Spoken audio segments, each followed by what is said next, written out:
Liverpool FC. How does it feel? Thank you very much. It feels amazing. It's a dream come true. It's amazing to be here. Can't wait to get started. You've taken the number 10 shirt. Some great Liverpool players in the past have worn that shirt. You've worn it at your other clubs as well. Any particular meaning behind that number for you? No, not really. I know how important is number 10 in football. I had the possibility to take the number 8 as well, which is a big number for this club because of Gerrard, of course. But I decided for number 10 because I use it a lot of time in Argentina, in Brighton, under 23's national team as well. So it's a number that I really like, and that's why I chose it.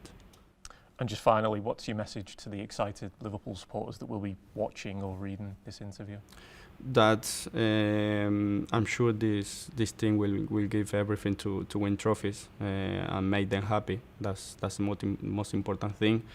I hope they stick behind me and behind the team, and I know they will do it. So it's a pleasure to be here at this club, and I will do my best every single day.